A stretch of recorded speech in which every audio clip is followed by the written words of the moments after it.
Hello students, उड़ान competition classes के official YouTube channel पर आपका स्वागत है। आज हम आपके लिए प्रोनाउन रूल्स पार्ट 2 लाए हैं। इससे पहले वाले वीडियो में हम आपके लिए प्रोनाउन के रूल्स के 10 रूल्स आपको बताए थे और आज के वीडियो में जो जितने भी बचे हुए प्रोनाउन के रूल्स हैं वो आपको सिखाएंगे। तो चलो शुरू करते हैं। हमारा प्रोनाउन के रूल्स देखते हैं क्या आपके कॉम्पिटिशन में पूछे जाते हैं। तो पहला रूल इस तरीके से है, रूल नंबर 12 को देखते हैं कि दैट का प्रयोग व्यक्तियों तथा वस्तुओं के लिए करते हैं। देखते हैं, दैट जो है ये हमारा ह्यूमन और थिंग्स दोनों के लिए यूज करते हैं, जबकि जो हु है हु का प्रयोग सिर्फ ह्यूमन के लिए करते हैं और विच का प्रयोग नॉन लिविंग थिंग्स और एनिमल्स के लिए करते हैं। देखते हैं कुछ एग्जाम्पल है इससे रिलेटेड। क्या है एग्जाम्पल?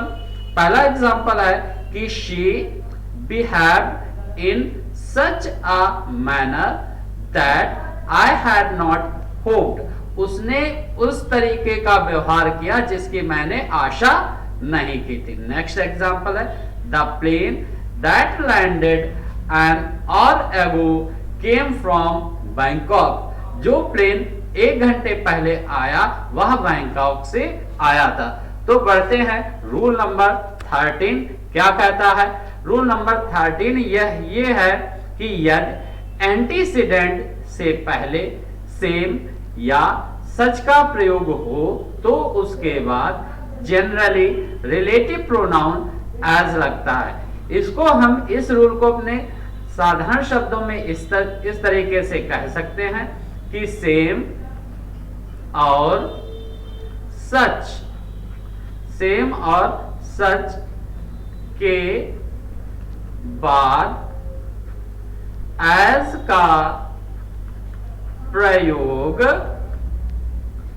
करते हैं। तो इसमें एक क्वेश्चन ये उठता है कि एंटीसीडेंट क्या होता है। सभी लोग जानते होंगे कि एंटीसीडेंट की जो हिंदी होती है वो क्या होती है? पूर्ववर्ती। अब बात आती है पूर्ववर्ती क्या होता है? जो पहले आता है, जो पहले आता है वो क्या होता है? वो एंटीसीडेंट है। जैसे देख लेते हैं, हु से पहले अगर हम मैन लिख दें, हु से पहले मैन लिख दें तो ये हमारा मैन क्या होगा? एंटीसीडेंट होगा। इसको अब हम एग्जाम्पल के माध्यम से देखते हैं। पहले इनकरेक्ट सेंटेंस आपके सामने, this is the same shirt which I gave you. आपको पहले ही बता चुके हैं, जब किसी सेंटेंस में सेम का प्रयोग हो तो हम विच रिलेटिव प्रोनाउन का प्रयोग नहीं करते हैं, एज का करते हैं। तो हमारा करेक्ट सेंटेंस हो जाएगा this is the same shirt as I give you. Now move on the rule 14। Rule 14 इस तरीके से है कि रिलेटिव प्रोनाउन को जितना हो सके अपने एंटीसीडेंट के पास में रखना चाहिए। ऐसा है जैसे हम किसी सेंटेंस में हु रिलेटिव प्रोनाउन का प्रयोग कर रहे हैं, तो ऐसा नहीं है कि जो हमारा एंटीसीडेंट है बीच में हम इज आर लगा दें और एंटीसीडेंट ह्यूमन है, ह्यूमन को हम बाद में रखें। ऐसा नहीं होगा। एंटीसीडेंट जो जिसके लिए हु का प्रयोग हो रहा है वो चीज और हु दोनों क्या है? पास पास में आएंगे, बीच में कोई चीज नहीं लाएंगे। देखते हैं इनकरेक्ट सेंटेंस ये है, I have read Shelley's poem who was a romantic poet. तो देखते हैं यहां पर हु जो है पोएम्स के लिए तो आया नहीं। इस सेंटेंस का सेंस ये आ रहा है, I have read Shelley's poem, मैंने शैली की कविताएं पढ़ी। Who was a romantic poet, जो कि एक रोमांटिक कवि थे। अब देखो हु जो है वो पोएम्स के लिए तो नहीं आ रहा, बल्कि किसके लिए आ रहा है? शैले के लिए आ रहा है। तो हु और शैले जो है, जो शैले, कुछ बच्चे इसको शैले नहीं शैली प्रोनाउंस करते हैं, तो यहां पर हु और शैले जो है इसको हम पास करेंगे। आज तो सेंटेंस हमारा करेक्ट ये हो जाएगा कि I have read poems of Shelley, who was a romantic poet. This is the correct sentence. ये सेंटेंस आपका करेक्ट हो गया। आगे बढ़ते हैं रूल नंबर 15।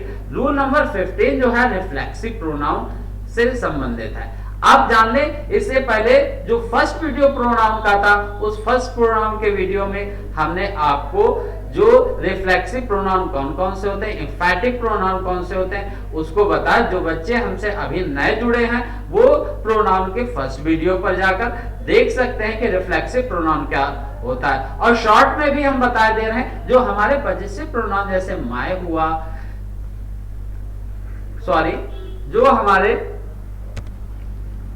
हिम है, हर है, इट है, इनमें क्या है, जब हम सेल्फ जोड़ देते हैं तो वो हमारा रिफ्लेक्सिव प्रोनाउन भी बनता है और एम्फैटिक प्रोनाउन भी बनता है। अब रिफ्लेक्सिव प्रोनाउन और एम्फैटिक प्रोनाउन जो है दोनों में अंतर होता है। दोनों में रिफ्लेक्सिव प्रोनाउन और एम्फैटिक प्रोनाउन में अंतर जो है नेक्स्ट प्रीवियस वीडियो में बता चुके हैं। उस प्रीवियस वीडियो का लिंक हम इस वीडियो के डिस्क्रिप्शन में दे देंगे, तो जो बच्चे हमसे नए जुड़े हैं उसको देख सकते हैं। तो आगे बढ़ते हैं। रूल क्या है? रूल, रिफ्लेक्सिव प्रोनाउन कभी भी अकेला किसी वर्ब का सब्जेक्ट नहीं होता है। अब ये लैंग्वेज आपको कुछ टफ लग रही होगी तो सिंपल सा कह सकते हैं कि जो हमारा माई सेल्फ हुआ, माई सेल्फ हुआ, हिमसेल्फ हुआ, हरसेल्फ हुआ, इनको एज ए सब्जेक्ट हम नहीं यूज कर सकते हैं। जैसे myself did this work, ये myself did this work, इस सेंटेंस में जो हमारा माई सेल्फ है वो एज ए सब्जेक्ट वर्क कर रहा है। और हमने रूल आपको बताया कि myself doesn't work as a subject of any sentence. Myself है आपका किसी भी सेंटेंस का सब्जेक्ट के रूप में वर्क नहीं करता। अब कुछ बच्चों के दिमाग में क्वेश्चन ये उठ रहा होगा कि आज की जो मॉडर्न इंग्लिश चल रही है, मॉडर्न स्पोकन चल रहा है, उसमें ये है कि my self is Vikram Singh, my self is this, इस तरीके से हम इंटरव्यू वगैरह में अपने आप को रिप्रेजेंट करते हैं। तो आपको बता दें कि ये जो है स्पोकन में करेक्ट माना जाता है। स्पोकन में आजकल ये फ्रिक्वेंटली यूज हो रहा, but as far as grammar and competition are concern, जहां तक के ग्रामर की सवाल है और कंपटीशन में इस तरीके के जो पुरानी ग्रामर है उसमें इस चीज को सही नहीं माना गया। तो आप भी जब कभी भी एरर आए तो माई सेल्फ जो है, हर सेल्फ है, उसको एज ए सब्जेक्ट यूज ना करें। I myself did this work, तो ये आपका सेंटेंस क्या हो जाएगा, करेक्ट हो जाएगा। Now move on the rule number 16. What is the rule number 16? Wait and watch. Rule is 16 is coming soon. This is rule number 16. Rule number 16 is related to verb. There are some verbs. कुछ verbs ऐसी हैं जिसमें avail है, absent है, apply है, avenge है, betake है, drink, enjoy, oversleep, pride, blame. अब इनको, ये वर्ब्स ऐसी हैं, इनके साथ में ये कैसी होती हैं, ये ट्रांजिटिव वर्ब्स होती हैं। इनका प्रयोग ट्रांजिटिवली यूज होता है, किया जाता है। अब इनके जब भी ये वर्ब आपको किसी भी सेंटेंस में दिखाई पड़ेंगे तो आप इन वर्ब्स के साथ में कोई ना कोई रिफ्लेक्सिव प्रोनाउन का प्रयोग करें। ये आपका जो रूल है एसएससी सीजीएल और सीएचएसएल के लिए बहुत इंपॉर्टेंट है। ये इस रूल से कई बार जो है परीक्षा में क्वेश्चन पूछा गया है, तो कीप इट इन माइंड, इसको दिमाग में रखना कि avail, absent, apply, avenge, betake, drink, enjoy, oversleep, pride, resign, ये आदि ट्रांजिटिव वर्ब के साथ में हम रिफ्लेक्सिव प्रोनाउन का प्रयोग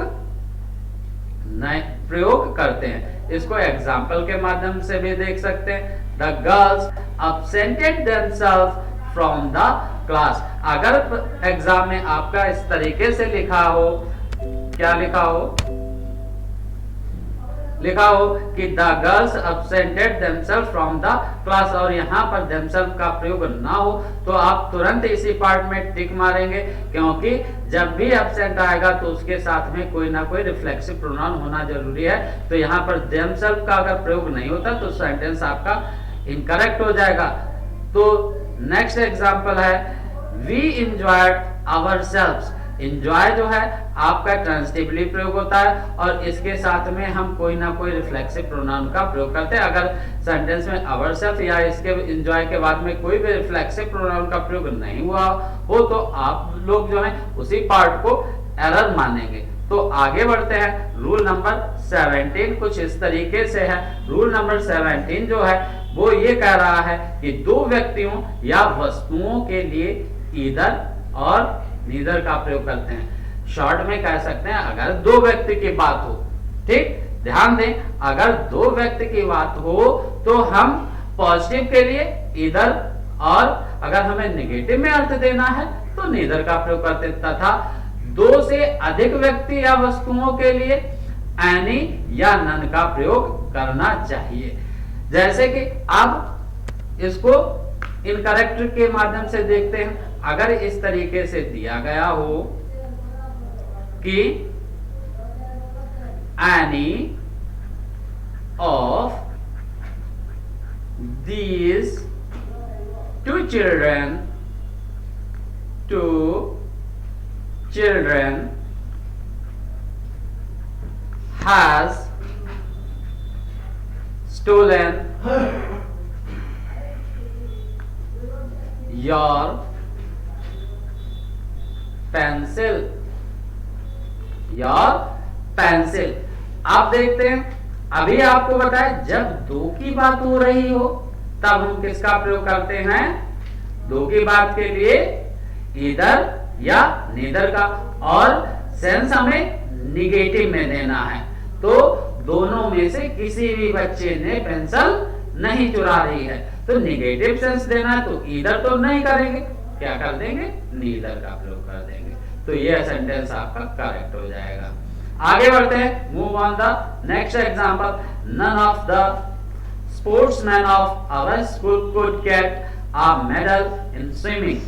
तो यहाँ पर स्पोर्ट्समैन की बात हो रही है, दो से अधिक की बात हो रही है, तो यहाँ पर हम ईदर या नीदर का प्रयोग नहीं करेंगे बल्कि किसका प्रयोग करेंगे? एनी और नन में से किसी एक का भी प्रयोग करेंगे, जो अकॉर्डिंग टू सेंस आपका सुटेबल हो उसको यूज कर देंगे।